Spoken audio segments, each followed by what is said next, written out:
Hello दोस्तों, मैं हूं मिराज सर और स्वागत करता हूं आपका मिराज सर की क्लास में। दोस्तों, अब तक हम लोग ग्रामर के बारे में काफी स्टडी कर चुके हैं। हमने आईबीपी इंपॉर्टेंट वर्ब पैटर्न पढ़ लिया है। टेंस से रिलेटेड प्रेजेंट इंडेफिनिट टेंस के जितने पार्ट्स होते थे वो सारे पार्ट्स हम लोगों ने पढ़ लिया है। अब मैं सोच रहा हूं कि कुछ स्पोकन के बारे में हम लोग जान लिया जाए, क्योंकि जितने भी ग्रामर हम लोग पढ़ रहे हैं वो हम लोग यूज नहीं कर पा रहे हैं दोस्तों। तो यूज करने के लिए हमारे कुछ मेथड्स हैं जो मैं आपको आज बताऊंगा। यहाँ पे जैसे कि आप लोग देख रहे हैं, how to get English, how to get English, not how to learn English. How to learn English, learn English मतलब अंग्रेजी सीखना, गेट इंग्लिश मतलब अंग्रेजी को कैसे हम लोग काबू में करें। तो ये हमारा एक फॉर्मूला है, ये बेस्ट टिप्स है। यहाँ पे 4 टिप्स हमने लिखा है। तो इन 4 टिप्स के माध्यम से हम लोग अंग्रेजी को अपने काबू में कर सकते हैं, अपने बस में कर सकते हैं। दोस्तों, अंग्रेजी हमें अगर सीखना है तो बेशक देखिए फॉर्मूला और टिप्स, बहुत सारे टिप्स बताए जाते हैं, बहुत सारे यूट्यूब पे बहुत सारे टीचर लोग अलग अलग तरह के टिप्स बताते हैं, बट फिर भी हम लोग नहीं सीख पाते हैं। रीजन ये है कि हम लोग फॉलो नहीं करते। दोस्तों, फॉलो करेंगे तो कॉन्फिडेंस और फॉलो अगर करेंगे तो कॉन्फिडेंस लेवल अगर हमारा होगा तो 100% कंफर्म है कि हम अंग्रेजी बोलना सीख सकते हैं। दोस्तों, तो ये 4 टिप्स है। आगे बढ़ने से पहले अगर आप अभी तक आप हमारे चैनल पे नए हैं और हमारे चैनल को आपने सब्सक्राइब नहीं किया तो प्लीज जल्दी से जल्दी हमारे चैनल को सब्सक्राइब कर लें और बेल आइकन को प्रेस करें। साथ ही साथ ऑल पे क्लिक करें, लाइक शेयर और कमेंट जरूर करें ताकि हमारे आने वाली और भी वीडियो की नोटिफिकेशन आप तक बिल्कुल टाइम पर मिल जाए। दोस्तों, ये हमारा 4 tips, how to get English, अंग्रेजी को कैसे काबू में करना है, ये 4 टिप्स है। इन 4 टिप्स को फॉलो करने के बाद अंग्रेजी खुद ब खुद आपके मुंह से निकलेगी। दोस्तों, तो ये हमारा फर्स्ट टिप्स, जैसा कि आप लोग देख रहे हैं कि लर्न बेसिक स्ट्रक्चर्स। अगर आप चाहते हैं तो इन टिप्स को अपनी कॉपी में नोट डाउन कर सकते हैं। वीडियो को पॉज कर लें और कॉपी में नोट डाउन कर लें, लेकिन सिर्फ नोट डाउन ही नहीं करना है, you will have to practice. आपको प्रैक्टिस करना है। जो मैं आज जो मैं आपको बताऊंगा वो आपको प्रैक्टिस करना है। दोस्तों, ये फॉर्मूला, ये टिप्स मैंने खुद यूज किया था और मैं आपको आज बता रहा हूं। तो लर्न बेसिक स्ट्रक्चर्स, यानी बेसिक स्ट्रक्चर्स जो है अकॉर्डिंग टू ग्रामर के अनुसार, ग्रामर से जो भी इंपॉर्टेंट चैप्टर है, इंपॉर्टेंट स्ट्रक्चर्स है, वो आपको कंप्लीट करना पड़ेगा, वो आपको रिवाइज करना पड़ेगा। इवन दैट आपको माइंड में इस तरह से उसको फिट कर लेना पड़ेगा ताकि आपकी अंग्रेजी खुद ब खुद अपने आप निकलने लगेगी। देखिए, ये हमारा बेसिक स्ट्रक्चर्स में आपका सबसे पहले आ जाता है दोस्तों मॉडल्स। मॉडल्स एक ऐसी चीज है जो किसी वस्तु या किसी व्यक्ति की एटीट्यूड, उसके मूड, उसके एक्सप्रेशन को शो करता है। कि जैसे एक्सप्रेशन हम देखते हैं, हम कहते हैं कि मैं खा सकता हूं, मैं पढ़ सकता हूं, मैं पढ़ा सकता हूं। दोस्तों, इन सभी चीजों में, इन सभी सेंटेंसेस में अलग अलग तरह के एक्सप्रेशंस होते हैं। मैं खा सकता हूं, मैं जनरली खा सकता हूं, कुछ भी खा सकता हूं, लेकिन मैं पढ़ा सकता हूं। यहाँ पे पढ़ाने के लिए एबिलिटी चाहिए, खाने के लिए एबिलिटी नहीं चाहिए। मैं तुम्हें पीट सकता हूं, यहाँ पे पीटने के लिए पावर चाहिए, एबिलिटी नहीं चाहिए। यहाँ तक कि मैं तुम्हारा घर खरीद सकता हूं, तो इसके लिए हमें ना एबिलिटी चाहिए और ना पावर चाहिए। इसके लिए हमारे पास स्टेटस होना चाहिए, हैसियत, औकात होना चाहिए। तो स्टेटस, इस तरह से अलग अलग तरह के सेंटेंसेस होते हैं मॉडल्स में। दोस्तों, कुछ एडवाइस भी देता है कि you should take medicine on time, तुम्हें समय पर दवा लेना चाहिए। You should study more and more, you should practice more and more, तुम्हें ज्यादा ज्यादा प्रैक्टिस करना चाहिए। Because practice makes a man perfect, क्योंकि प्रैक्टिस ही हम लोगों को परफेक्ट बनाता है। दोस्तों, ये है हमारा मॉडल्स। मॉडल्स हमारी अंग्रेजी की जो बेसिक रूट होती है, जो बेसिक जड़ होता है, वो है। अगर हम लोग मॉडल्स को कंफर्म 100% अगर माइंड में स्टक कर लेते हैं, बैठा लेते हैं, तो अंग्रेजी बोलने में 25% हमें मदद मिलेगी। दोस्तों, नेक्स्ट है हमारा टेंस। टेंस जो कि अंग्रेजी का रूट के बाद आ जाता है आपका तना, स्टेम। ये स्टेम है दोस्तों। स्टेम जो कि बहुत ही स्ट्रांग होना चाहिए, रूट के साथ साथ स्टेम बहुत स्ट्रांग होना चाहिए। उसके बाद के डाल्स भले ही वीक हो सकते हैं, लेकिन स्टेम, तना बहुत स्ट्रांग होना चाहिए। ये हमारा टेंस।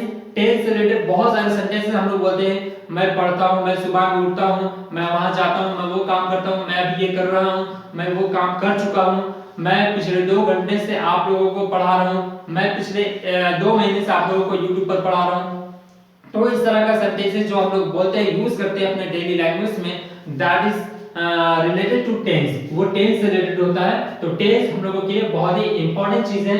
ये आप कभी भी कहीं भी किसी भी इंस्टीट्यूट में अगर पढ़ रहे हैं तो वहां पे आप केयर करें कि ये सारे चैप्टर्स आपको पढ़ाए जा रहे हैं कि नहीं, ये सारे चैप्टर्स। तो देखिए सेकंड था हमारा टेंस।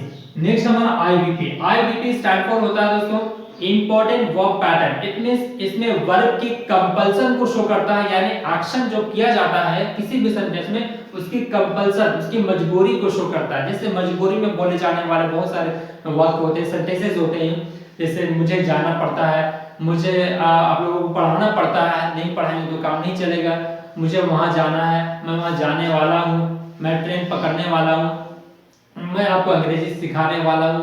तो इस तरह के सेंटेंसेस तुम्हें सिखाना पड़ेगा, तुम्हें ये काम करना पड़ेगा। जो हम लोग बोलते हैं किसी को प्रेशर देते हैं ना कि तुम्हें ये काम करना ही पड़ेगा, तुम्हें वहां जाना ही पड़ेगा। तो इन तरह के जो भी सेंटेंसेस होते हैं ये सब आईवीपी इंपॉर्टेंट वर्ब पैटर्न में आते हैं। ये हम लोगों ने पढ़ लिया। आप अगर आगे जानना चाहेंगे तो इसी चैनल में आपको लिंक मिलेगा, और लिंक में जैसे आप जाएंगे तो आपको लिंक में सारी चीजें मिल जाएगी। IVP part 1, part 2, part 3, part 4 तक के मैंने पढ़ा चुका है, पार्ट 5 तक मैंने पढ़ा चुका है, और इसमें आपको ये मिल जाएगा आईवीपी इंपॉर्टेंट वर्ब पैटर्न, जो कि बहुत ही इंपॉर्टेंट चीज है। ये हमारे ब्रांचेस है, और ब्रांचेस भी इंपॉर्टेंट होते हैं क्योंकि ब्रांचेस से ही हमारा फ्रूट प्रोवाइड होता है। तो ब्रांचेस इंपॉर्टेंट होते हैं, इसको पढ़ना बहुत जरूरी है, ये आप केयर करेंगे। उसके बाद हमारा आता है वॉइस। वॉइस जो कि आल्सो वेरी इंपॉर्टेंट, ये भी इंपॉर्टेंट है। वॉइस बहुत सारे सेंटेंसेस ऐसे होते हैं दोस्तों जो हम लोग बोलते हैं जिसमें सब्जेक्ट नहीं होता है, इसमें डायरेक्ट ऑब्जेक्ट पे इफेक्ट करता है। पहले ऑब्जेक्ट होता है, जैसे यहाँ पे अंग्रेजी पढ़ाई जाती है तो अब कौन पढ़ाता है ये पता नहीं, सब्जेक्ट कौन है इसको पता ही नहीं, बस अंग्रेजी पढ़ाई जाती है। तो इंग्लिश इज टॉट, यहाँ अंग्रेजी बोली जाती है, English is spoken here. America में सिर्फ इंग्लिश बोली जाती है, तो only English is spoken in America. तो इस तरह के सेंटेंसेस जो होते हैं वो वॉइस में हम लोग पढ़ेंगे, और वॉइस हमारा इंपॉर्टेंट चीज है। इसके बाद आ रहा है प्रीपोजिशन। तो प्रीपोजिशन जो हमारा एक चैप्टर है दोस्तों, इसमें जो मिसिंग वर्ड होता है ये हम लोगों के लिए छोटी छोटी माइनर वर्ड्स होते हैं, जिसको कॉमन एरर हम लोग कहते हैं कि साधारण से मिस्टेक्स हो जाती है ट्रांसलेशन बनाते समय, अंग्रेजी बोलते समय। जैसे इन, ऑन, एट, इनटू, इस सब का यूज हम लोग कहाँ पे करेंगे, किस कंडीशन में, किस जगह पे करेंगे। जैसे इन मिस होता है मे, और इनटू मिस भी होता है मे, लेकिन कंडीशन अलग अलग है यूज करने का। फॉर एग्जांपल अगर मैं पहले से ही किसी जगह पे हूँ, जैसे मैं क्लासरूम में हूँ तो I am in the classroom, और मैं क्लासरूम में गया तो I went into the classroom. अब यहाँ पे इन के जगह पे इनटू का यूज हो गया। तो इस तरह के कंडीशंस हम लोग प्रीपोजिशन में पढ़ेंगे और पढ़ने के लिए मिलेगा। तो ये चीज आपको क्या करना है कि प्रीपोजिशन वहां पढ़ाया गया है कि नहीं, और अगर नहीं पढ़ाया गया है तो उसको पढ़ाया जाए, या फिर आप बहुत आपके पास खुद ही आजकल इंटरनेट का जमाना है, आप YouTube पे सर्च कर सकते हैं, प्रीपोजिशन पढ़ सकते हैं, वॉइस पढ़ सकते हैं। इवन दैट जितने ग्रामर्स के मैंने क्वेश्चन पढ़ाए हैं, अगर आपके पास सुविधा नहीं, आपके पास पैसा नहीं कोचिंग जाने के लिए, इंस्टीट्यूट ज्वाइन करने के लिए, तो आप ये सारी चीजें YouTube पे पढ़ सकते हैं। क्योंकि मोबाइल तो आजकल हर लोग चलाते हैं, गेम खेलते हैं, गेम की जगह पे आप ये यूज कीजिए, ये पढ़िए, आपके लिए बेनिफिट होगा। उसके बाद हमारा लास्ट कंजक्शन। तो कंजक्शन एक बहुत इंपॉर्टेंट चीज है लास्ट में, क्योंकि कंजक्शन जो है ये दो सेंटेंसेस को या दो वर्ड्स को आपस में कनेक्ट करता है, जोड़ता है, कंजक्ट करता है, यानी ऐड करता है। जैसे मान लीजिए जाए कि मैं एक शिक्षक हूं, तुम एक छात्र हो, ये दोनों डिफरेंट सेंटेंस है। अब हम कहते हैं कि मैं एक शिक्षक हूं लेकिन तुम एक छात्र हो, तो अब दो सेंटेंस हमारा एक हो गया, ज्वाइंट हो गया। तो इस कंडीशन में हम लोग कंजक्शन का यूज करते हैं। हालांकि वह गरीब लड़का फिर भी पढ़ने में तेज है, ये दो सेंटेंस का कॉम्बिनेशन है। क्यों, कैसे कि देखिए वह गरीब लड़का है, वह पढ़ने में तेज है, ये दो सेंटेंस आप कंबाइन कर दिया हमने। हालांकि वो गरीब लड़का है फिर भी पढ़ने में तेज है, तो दो सेंटेंस हमारे कंबाइन हो गए। दोनों सेंटेंस को जोड़ने के लिए हम लोग कंजक्शन का यूज करते हैं। जैसे आप कहते हैं कि अरे भाई राम पटना जा रहा है, श्याम पटना जा रहा है, तो जब दोनों एक ही जगह जा रहे हैं तो हम कह रहे थे राम और श्याम पटना जा रहे हैं, और हमने बीच में लगा दिया and is also a conjunction. तो कंजक्शन का यूज हम लोग पढ़ेंगे। तो ये सारी जो हमने टिप्स बताई है चैप्टर के, ग्रामेटिकल चैप्टर के, ये बहुत इंपॉर्टेंट है, इस पे ज्यादा कमांड करना है और आपको सेल्फ स्टडी करना है, क्योंकि self study is very important. Teachers क्या करते हैं दोस्तों, टीचर्स आपको सिर्फ एक फॉर्मूला बताते हैं, एक टिप्स बताते हैं, एक साँचा बता देते हैं आपको। अब उस साँचे में अनेक तरह के बहुत सारे फ्रेम तैयार करना आपका काम है। यानी एक स्ट्रक्चर पे millions of sentence you can translate, you can make yourself, आप खुद बना सकते हैं if you will practice, if you will labour, अगर आप लेबर करते हैं, प्रैक्टिस करते हैं, एंड इफ यू वांट, अगर आप चाहे तो। अगर आप नहीं चाहते हैं तो कुछ भी नहीं हो सकता, अगर चाहे तो कुछ भी हो सकता है। तो दोस्तों ये था हमारा learn basic structures. Basic structures हमें पहले सीख लेते हैं। उसके बाद नंबर 2 पे जो हमारा आता है मेक योर इन्वायरमेंट, अपना इन्वायरमेंट बनाएं, अपना इन्वायरमेंट खुद क्रिएट करें। कभी कभी ऐसा होता है कि हम लोग जहां पे रहते हैं, जिस लोकेलिटी में रहते हैं, वहां पे कोई अंग्रेजी बोलने वाला नहीं होता है। हम लोगों को बहुत सारे प्रॉब्लम्स का सामना करना पड़ता है। अगर हम किसी के सामने 2 लाइन बोल लेते हैं, थोड़ा सा बोल लेते हैं, लोग मजाक उड़ाते हैं, तो ये एनवायरनमेंट आपके लिए सही नहीं है। आप दोस्तों उन एनवायरनमेंट को चूज कीजिए जहां पे लोग अंग्रेजी बोलते हो। आप वैसे कोचिंग्स को, वैसे इंस्टीट्यूट्स को ज्वाइन करें जहां पे लोग अंग्रेजी बोलते हैं। वहां पे आपके कुछ क्लासमेट्स मिलेंगे, आपके कुछ नए दोस्त बनेंगे, फ्रेंड बनेंगे। आप उन फ्रेंड के साथ कंपनी बनाइए, एक ऐसी कंपनी बनाइए कि जैसे आप लोग डेली एक टाइम फिक्स करें कि उस टाइम पे हम लोग डेली मिलेंगे, डेली बातें करेंगे, इंग्लिश को टॉकिंग करेंगे, ताकि आपकी टॉकिंग इंप्रूव होगी। दूसरी बात, इससे एक इम्पोर्टेंट मेथड ये होता है, इम्पोर्टेंट फायदा, प्रॉफिट ये होता है आपका कि अगर आप दोस्तों के साथ रोड पर चलते हुए अगर इंग्लिश में टॉकिंग कर रहे हैं, बातें कर रहे हैं, तो बहुत सारे लोग आ जाते हैं आपको सुनने के लिए। आप अगर किसी रेस्टोरेंट में या किसी होटल में बैठे हुए हैं और वहां पे आप अपने फ्रेंड से बात कर रहे हैं, तो बहुत सारे लोग होते हैं अगल बगल के जो सुनने लगते हैं, जो देखने लगते हैं, कभी कभी कुछ लोग हंसने लगते हैं। तो इस तरह की कंडीशन में क्या होता है कि आपका जो कॉन्फिडेंस लेवल होता है वो थोड़ा सा लो होने लगता है। तो ऐसा नहीं होना चाहिए।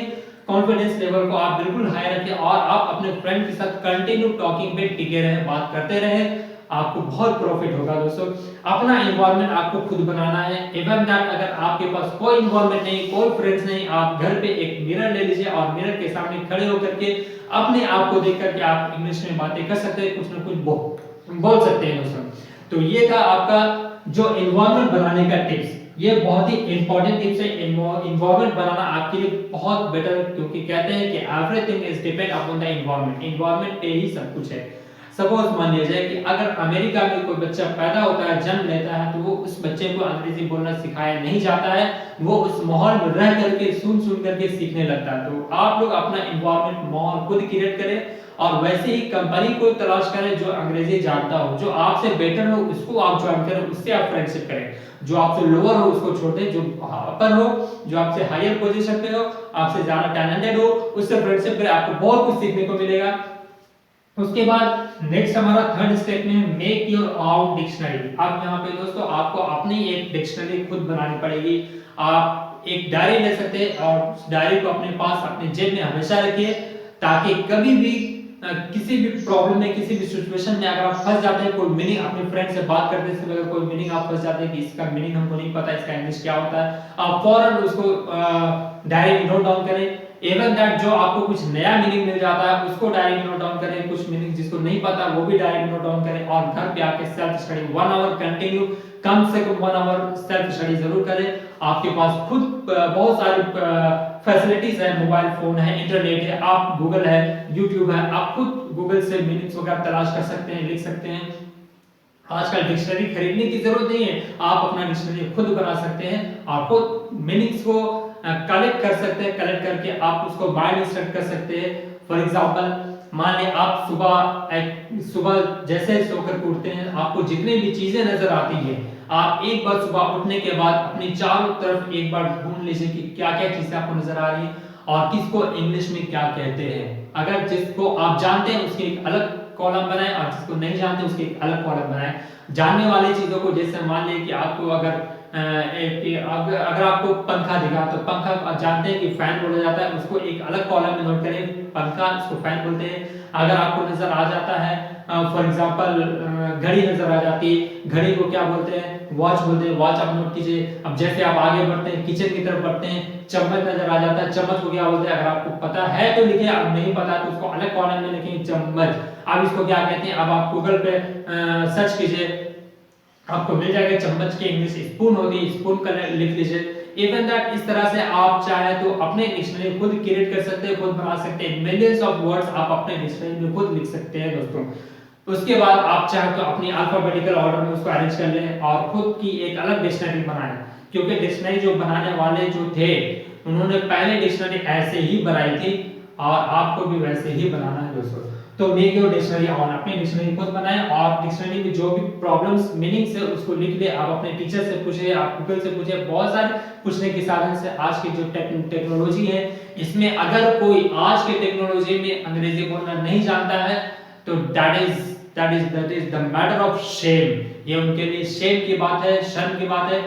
आपके पास बहुत सारी पॉसिबिलिटी है, आप मोबाइल फोन यूज करते हैं, वीडियो देखते हैं, गेम देखते हैं, गेम खेलते हैं, तरह तरह की वीडियोस अपलोड होती हैं आजकल यूट्यूब में, ये करो तो वो होगा, वो करो तो वो होगा, तो दैट इज नॉट फेयर। ये ऐसा नहीं होना चाहिए दोस्तों। if you want to get English, if you want to get success, if you want to do anything, then you can watch that things। आप उन्हीं चीजों को देखें जो आपके लिए फायदेमंद हो। उसके बाद हमारा नेक्स्ट है increase your confidence level. Number 4 में इंक्रीज योर कॉन्फिडेंस लेवल। आप अपने कॉन्फिडेंस लेवल को पहले बढ़ाएं। कभी कभी ऐसा होता है कि बहुत सारी बेसिक स्ट्रक्चर्स जानने के बाद भी सेंटेंसेस हम लोग लिख लेते हैं, बना लेते हैं, हिंदी से इंग्लिश में कन्वर्ट कर लेते हैं, लेकिन बोलते समय प्रॉब्लम होती है। रीजन ये है कि आपका जो कॉन्फिडेंस लेवल है वो बहुत लो रहता है, जिसके कारण आप नहीं बोल पाते हैं। अगर आपको किसी 10-20 के सामने किसी इंस्टीट्यूट में अगर आप पढ़ते हैं, आपको 10-15-20 स्टूडेंट हैं, उनके सामने आपको खड़ा कर दिया जाता है, आप बोल नहीं पाते हैं, आपको जो कुछ भी याद रहता है वो भी आप भूल जाते हैं due to frustration and due to hesitation. आपके पास हेजिटेशन और हेजिटेशन को रिमूव करना बहुत जरूरी है। हेजिटेशन को रिमूव करना बहुत जरूरी है, सेल्फ कॉन्फिडेंस को बढ़ाना बहुत जरूरी है, क्योंकि अगर सेल्फ कॉन्फिडेंस जिसके पास नहीं है वो कुछ भी नहीं कर सकता। बहुत लाख जानकार होने के बाद भी, लाख डिग्री होने के बाद भी, you have lots of degree, lots of knowledge, even that if you can not express, अगर आप दिखा नहीं पाते हैं, दैट इज यूजलेस। वो सारा डिग्री, सारा नॉलेज आपका यूजलेस है अगर आप दिखा नहीं पाते हैं तो जो टैलेंट होता है वो दिखाने वाली चीज होती है। अगर आप दिखाते नहीं है तो आपके पास टैलेंट जो है यूजलेस है, किसी काम का नहीं है दोस्तों। तो टैलेंट अगर है तो उसको आप दिखाएं, फोकस करें, बिकॉज फोकस इज एवरीथिंग। आपने देखा होगा कि बड़े बड़े इंस्टीट्यूट खुलते, नाम तो बहुत बड़ा बड़ा है, इंस्टीट्यूट भी बहुत बड़ा है, टीचर्स भले जो भी पढ़ाते हो, लेकिन पहले जब आप इंटर करते हैं इंस्टीट्यूट में और जैसे ऑफिस में जाते हैं टीचर से, प्रिंसिपल से, या फिर जो भी आपके डायरेक्टर होते हैं, जो भी इंस्टीट्यूट के मैनेजमेंट होते हैं, उनसे बात करने के लिए जैसे आप जाते हैं तो आपका ऑफिस का लोकेशन जो होता है वो देख करके आप घबरा जाते हैं कि अरे बाप रे, इतना बड़ा ऑफिस, इतना बड़ा इंस्टीट्यूट, वो देख करके आप घबरा जाते हैं। तो ये आपका सेल्फ कॉन्फिडेंस लेवल है जो कि बहुत लो है। तो इस कॉन्फिडेंस लेवल को बढ़ाना है। आपको बस इतना सोचना है कि बस जो मैं जानता हूं वो कोई नहीं जानता। इस आधार पे अगर आप बोलेंगे तो बिल्कुल आपको कोई प्रॉब्लम नहीं होगी। सेल्फ कॉन्फिडेंस हमारा बहुत जरूरी है, क्योंकि सेल्फ कॉन्फिडेंस से ही नील आर्मस्ट्रॉन्ग चांद पर पहुंच गया। सेल्फ कॉन्फिडेंस से ही कल्पना चावला जो कि खुद एक लेडी थी वो चांद तक पहुंच गई। तो सेल्फ कॉन्फिडेंस इज एवरीथिंग। अगर सेल्फ कॉन्फिडेंस है then you can do everything in your whole life. तो दोस्तों ये थी हमारी 4 टिप्स जिसके माध्यम से अंग्रेजी को हम लोग अपने काबू में कर सकते हैं, आप अपने काबू में कर सकते हैं, लेकिन ऑन कंडीशन दैट, कंडीशन ये है कि आपको फॉलो करना है। जो मैंने बताया उसको फॉलो करेंगे। अगर फॉलो नहीं करते हैं तो ऐसे हजारों टिप्स आपके लिए यूजलेस है, बेकार है। अगर फॉलो करते हैं तो सिर्फ एक टिप से आपके लिए बहुत कामयाब होगा, जो कि आपका हमने बता दिया है। ये दोस्तों आपके लिए बहुत ही इंपॉर्टेंट चीज है। If you want to learn English with heart, अगर दिल से आप सीखना चाहते हैं तो ये जरूरी है। तो दोस्तों ये थी हमारी हाउ टू गेट इंग्लिश की 4 टिप्स। आई होप ये वीडियो आपको पसंद आया होगा। और अगर अभी तक आप हमारे चैनल पे नए हैं, अभी तक आप हमारे चैनल को सब्सक्राइब नहीं किए, तो प्लीज जल्दी से जल्दी हमारे चैनल को सब्सक्राइब कर ले, बेल आइकन को प्रेस करें, ऑल पे क्लिक करें, साथ ही साथ लाइक, शेयर और कमेंट जरूर करें, ताकि हमारे आने वाले और भी इंटरेस्टिंग वीडियोस की नोटिफिकेशन आप तक बिल्कुल टाइम पर मिल जाए।